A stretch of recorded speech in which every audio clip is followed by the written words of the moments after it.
The Italian Wine Podcast is the community-driven platform for Italian wine geeks around the world. Support the show by donating at ItalianWinepodcast.com. Donate €5 or more and we'll send you a copy of our latest book, My Italian Grape Geek Journal, absolutely free. To get your free copy of My Italian Grape Geek Journal, click support us at ItalianWinepodcast.com or wherever you get your pods.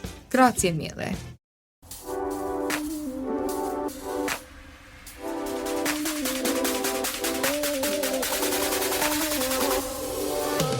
Welcome to another episode of On the Road Edition, hosted by Stevie Kim. Each week, she travels to incredible wine destinations, interviewing some of the Italian wine scene's most interesting personalities, talking about wines, the foods, as well as the incredible travel destinations.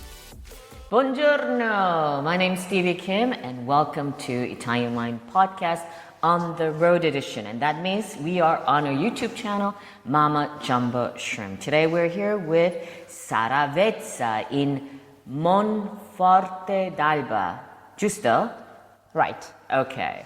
And the name of the winery we're visiting today is called Josetta Saffirio. Josetta or Josetta? Josetta. Josetta. So Sarah, listen, tell us a little bit about yourself and why is the name of the winery Josetta Saffirio when your name is Sara Vezza? Well, I mean, we have a very long story. We have about 2 centuries of story, and I'm the 5th generation. But until the middle of the 80s, my grandfather and ancestor, they were used just to be vine growers, you know. So what happened is that in around the 80s, my mother and my father, they started to produce wine, although they decided to give the name of the estate to my mother's name. So this is why the winery is called Josetta Saffirio, which is my mother's name. Okay, so Josetta is your mom. Okay. Yeah. Is your mom still involved in the wine business here? No, I mean, she decided to stop producing wine in 1992. And so for a few years, they didn't make any wine at all. So the reason why we are here today is because at the age of 19, I started to produce again wine. And I started from nothing more or less. And I, made an estate growing in the years so much. So you're originally from this area? Yeah, I was born here on these hills. Yeah. Okay, and you didn't study enology in the beginning, is that correct? It's so funny because, when I said I want to go on in the business, I was studying only ancient Latin and Greek. And then after that, I went to university and I studied communications, but nothing about wine. So when I started, I was really unable to distinguish an apple tree from a vine. So your father is actually a winemaker, yeah, right? He was the chief winemaker at Marchesi di Barolo. For how many years? For many years, For about right? 40 years, yeah. Right. For about 40 years.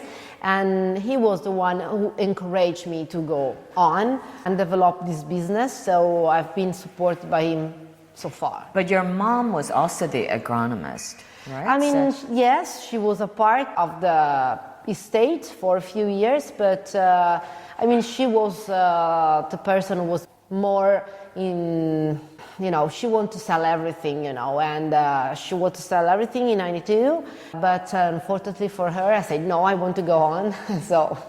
So for those of us, our audience, who are less aware of this area, tell us exactly where your winery is located. It's located in Monforte d'Alba, which is one of the 11 municipalities producing Barolo.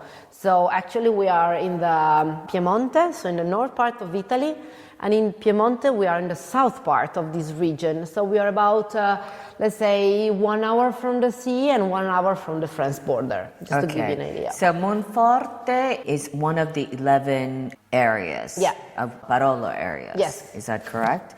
Okay. And what is the closest area bordering Monforte?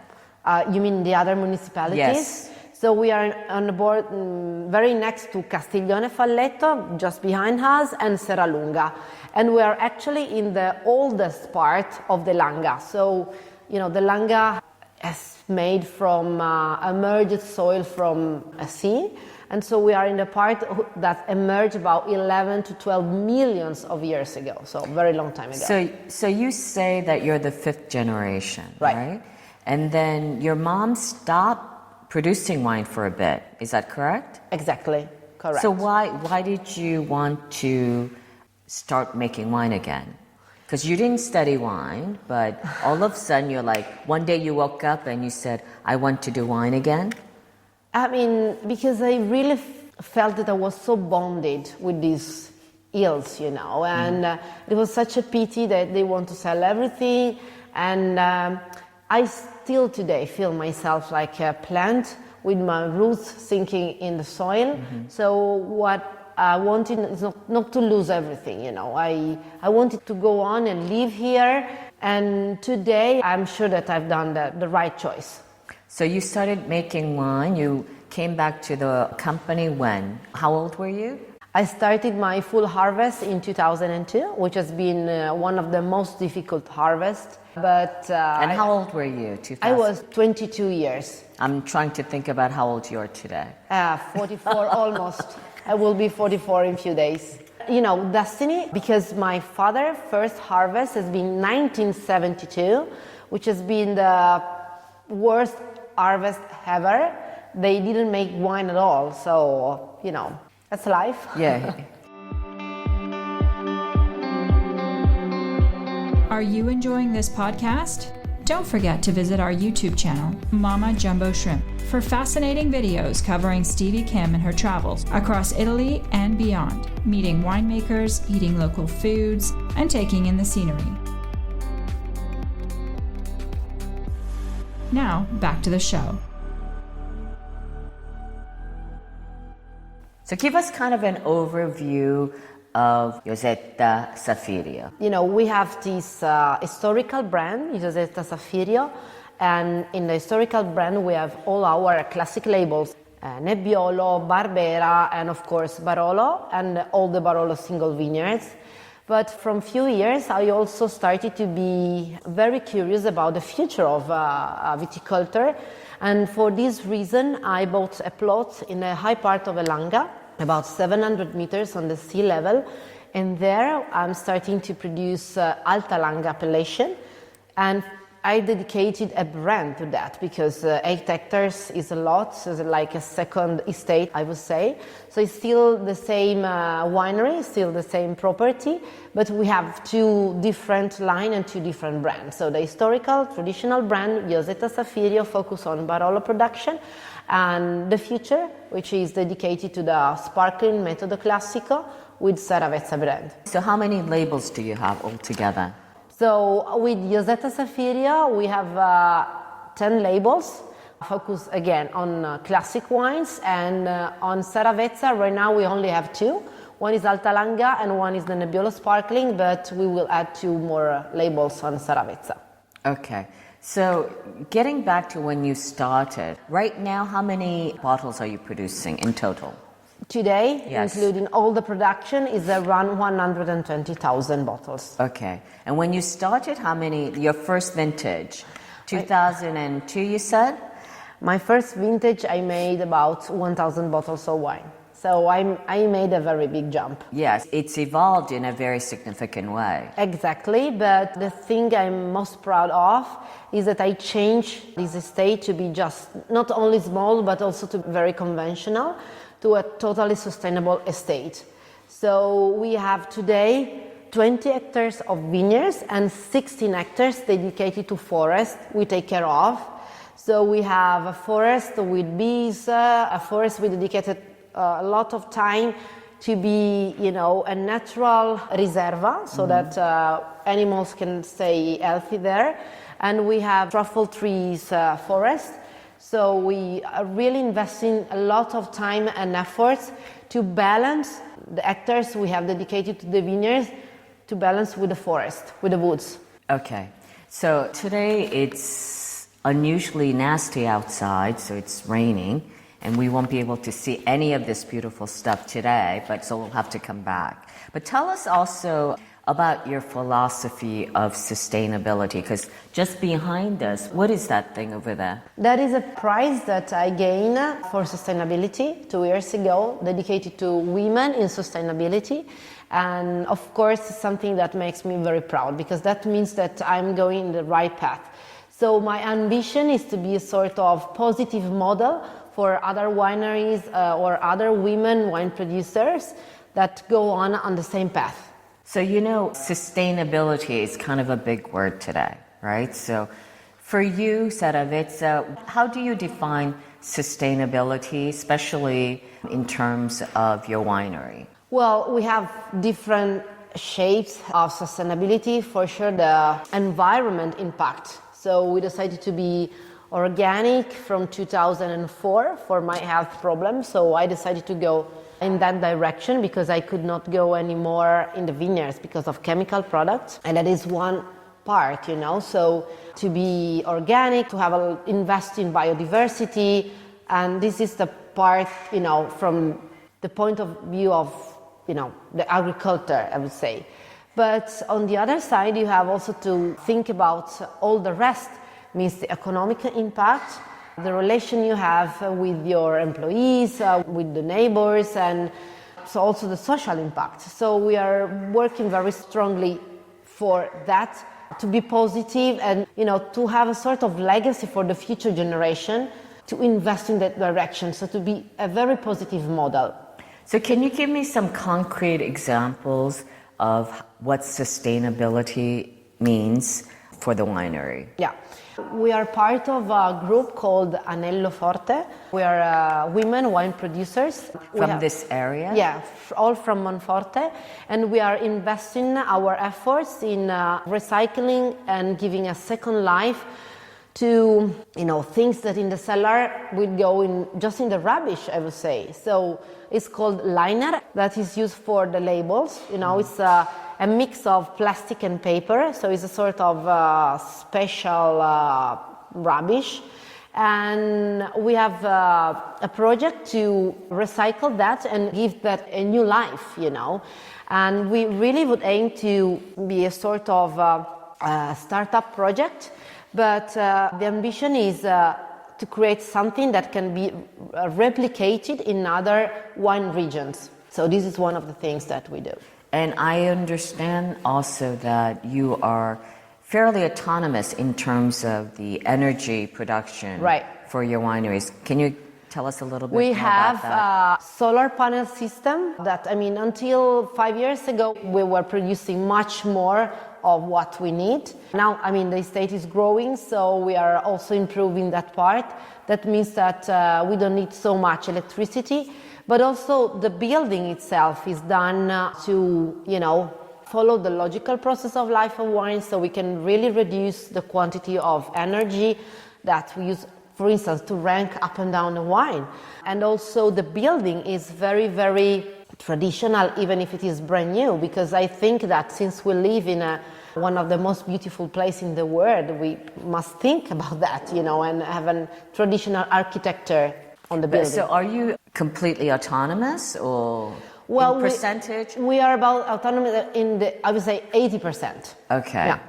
80% today, because we are growing, you know, but until a few years ago, we were more than 100%. So what are some of the challenges that you face being a winemaker today in this area?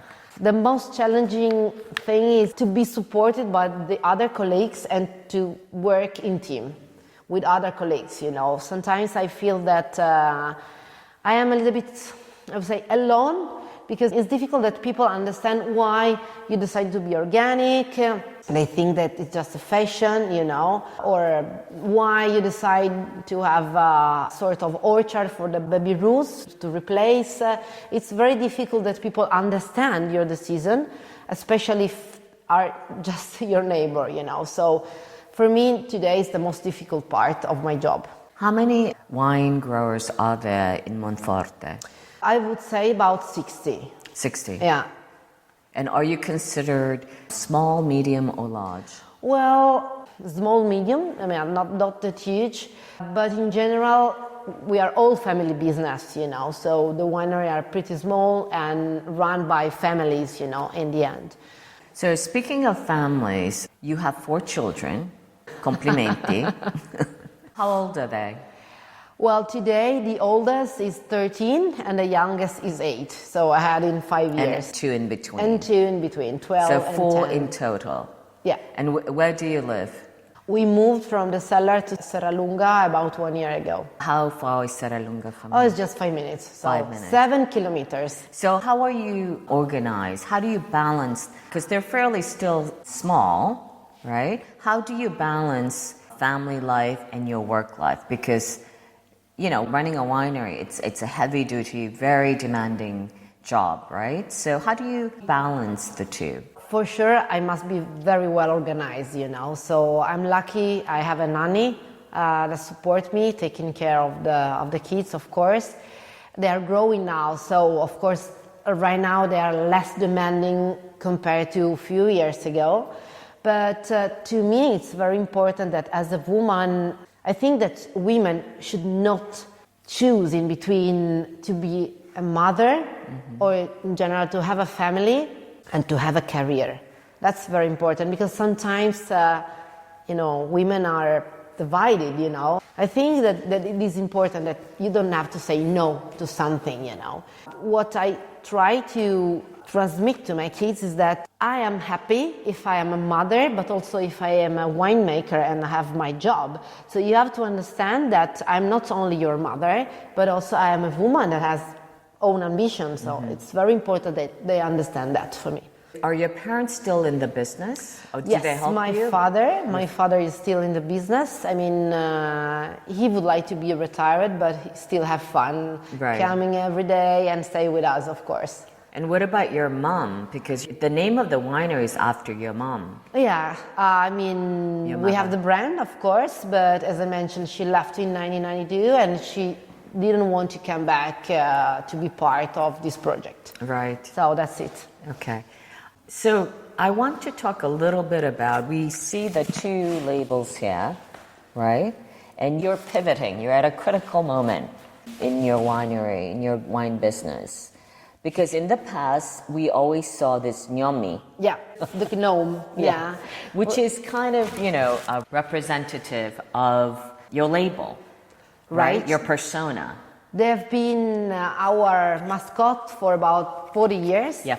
So it's been a long time. It has been a long time, but what happened is that, a few years ago I started to produce wine also under my brand. And 1 year ago, we entered in a holding run by Renzo Rosso. So it was something that was in my heart, to change the labels because even if it's something that is so fancy, fairy tale, very easy to, recognize. On the other side, I wanted something more elegant and classic. So be part of this new project also pushed me to go more in that direction. So we decided to change the labels in the end. It's very, very different. It's very different, right? Definitely it is. This is so tell us a little bit about the evolution from the gnome to what it seems. What is it? This is a wild orchid.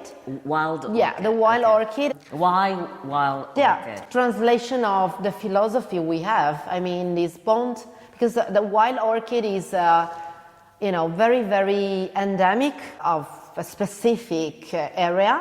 So it grows only there, and it's so sensitive to the climate change, to the characteristic of the soil, to the biodiversity. And it's one of the most elegant and most clever and one of the oldest vegetal on the earth. So it's so many things all together. It's so full of significance. And for me also means to be so bond with this soil. So I think that it's not the gnome that disappeared, but the gnome changed its into shape a wild orchid. into a wild orchid. Yeah. So the gnomi has evolved, Esatto. transformed itself into the wild orchid. Okay, this is good. I like it. Okay, and so the wild orchid now is on the symbol of your new wines. The one that, talk about our philosophy, our approach all over the world. But the winemaking hasn't changed, right? What's inside hasn't changed. The winemaking didn't change, but every year we try to do better and better, you know. So what I've learned in the years is that we really need to know all the characteristics of that single plot, of the soil, of the microclimate, of the terroir in general, and just to enhance all these characteristics during the winemaking process. So what we do every year is to walk kilometers all the summer in the vineyards to understand how the season is, the characteristic of the climate in that specific vintage, and see how the vineyards look like in that specific vintage. Then when we arrive in the cellar, we want to be very, very delicate in the winemaking process, because what I do want, and what is the most challenging part of my job, is that when you put your nose in the glass, you recognize the grape and the area and more or less the vintage, you know, because that means that I've made a very good job in an artisanal way. Otherwise, it's a standard, you know. So for our geeky audience out there, tell us a little bit about where your vineyards are located, and also, I suppose you've been working for 20 plus years now, right? So what are like the good vintages and the less, let's say, you know, remarkable vintages? Give us a little bit of the overview of your particular wines, of the Barolos in particular. I mean, it's always very difficult to choose in between a vintage or a wine to me, because I was used to live that specific summer, or, you know, I planted that specific vineyard, so they're all my sons in some way, you know. So what I understood is that there is no bad vintage or bad wine, but they are the results of your choices and of the climate. So we live in Monforte. We are very lucky because the Nebbiolo grown here give birth to one of the most beautiful wine in the world.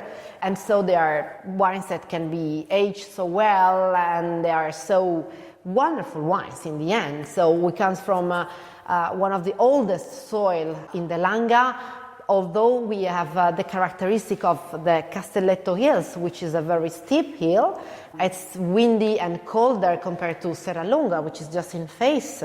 Serralunga, everybody knows that gives very big boy wines, although Castelletto, which is just in face, southeast exposure, normally is more vertical wines, very, very elegant wines, you know. So it's so important to me that people understand that the characteristic of that specific wine is, these characteristics are the result of the single vineyard, the terroir, my choices, and so many things, you know, that are very, very important to me. So you have the 5 crus now, right? Yes, I mean, Bussia, we rented last vintage, 2023, so we have to wait a little bit to test it. But we are lucky because we have Barolo Monforte, so our classic Barolo has the menzione from the municipality. And then we have the cru Castelletto, we have the cru Bussia, we have the cru Perno, and then also we have the cru Ravera from Novello municipality. Which one is your favorite? It's so difficult to say, because I mean, to me, Castelletto per Sierra, it's the most elegant Barolo that I make. But of course, the Riserva comes from the oldest vineyard planted by my grandfather, so, you know, it's the vineyard I start from. And also the Ravera I planted in 2000, and I have so many stories, you know, for each vineyard. So of these crus, what is the volume of production? How many bottles are you producing of the different crus? About 2,000-3,000 each. And where do you sell these wines? Because it's a small quantity, right? Yeah, but most of the turnover is on foreign countries. So most of the allocation of the cru wines are United States and Sweden. We are very strong in the north part of Europe, yeah. Okay. So if you were to say there is a signature wine, right? Which is your signature wine that most represents you as Sara Vezza? For sure the Barolo Classico, because it's a sort of a business card of the estate. this which label. is this one right Yeah, here. exactly. Which was that, right? Exactly. In the past. Right. Very different. Yeah. A big jump. Now this is even taller. Yeah. So this is for sure my most representative Barolo, but again, all the crews in some way tell a part of my story, and so all together. And how many bottles are you producing of that? About 25,000. Okay, Yeah. 25,000. Yeah. 25 to 30,000. So, we spoke about one thing when we were downstairs, and you were talking about the lusso vero, which translates into, I suppose, real luxury. Would you like to share with our audience what you mean by that? Yeah, I think that today the real luxury is to have the time to enjoy life in an authentic way. So that means for me, when people come at the winery and I can welcome them and, take them in the vineyards and help them to understand all the work, all the incredible and intense work all over the year that I've done, and I can understand that drinking my wine. They really feel all this energy in my wine, so a very authentic experience. So I suppose, what you mean by lusso vero, maybe in English would be more accurate to say privilege, a real privilege. Yeah. Right? So that's, I think, what you mean. Do you think that's correct? It's totally, a privilege rather than luxury. Exactly. Right. This is actually what I feel. I feel that I have the privilege to live here, to work here, but that means also great responsibilities for the present and for the future. This is the reason why I do want to go on in these sustainability projects, because that means future for me, a sort of legacy. Yes, so you're kind of young to speak about legacy, but I suppose this is also what the Gen Zs are kind of their philosophy of life, especially after COVID. Okay, we're going to wrap this up, Sara. Thank you so much for having us. But before we go, would you like to just give us a small insight into the hospitality of what you're doing here at Josetta? Yeah, I mean, we really welcome about 2,000 people a year, so we have a lot of incoming at the winery. Because and what do they do? How do you define hospitality? They enjoy the tasting, they enjoy the cellar tour, they come in the vineyards. We have this ambitious project called Adopt a Row, Adotta un Filare, which is a sort of club with a lot of privilege. And we create events for these club members. What does it mean to adopt a row of vines? They right? adopt a row for 1 year, and they have, of course, the wine coming from that rows, and they enjoy the experience coming for the harvest, for instance, or coming for the pruning. They really are part of the team when they come for the events, and we have so much fun. And I've seen that in the years, many of them go on, and so we have relation that lasts for years together with these adopters, and I'm very proud of that. So before we go, if you were to give an advice to a young person, young woman especially, who's thinking about venturing into the wine world, becoming perhaps a winemaker, what kind of advice would you give her? Well, it's not an advice only for the winemaker, but in general, just really trust in yourself, because you really can do whatever you want. Just step by step, never give up, and go ahead. Are you sure you're Piemontese? You sound more American than anything. If I look back to what I've done in these 20 years, it's something that to me, it's difficult to understand that I manage everything, Also for kids and growing this estate is something that, but I did. So if I did, everybody can, So I really trust that it's very important to believe in ourselves. Okay. I'm not sure everyone can, but this is great encouragement for all the young women out there who's interested in getting into the wild world. Congratulations, Sara. Thank you very much. And hope to see you back soon. Okay, it's a wrap. Chin Chin with Italian Wine People. Listen to the Italian Wine Podcast wherever you get your podcasts. We're on SoundCloud, Apple Podcasts, Spotify, Himalaya FM, and more. Don't forget to subscribe and rate the show. If you enjoy listening, please consider donating through ItalianWinePodcast.com. Any amount helps cover equipment, production, and publication costs. Until next time, cin cin.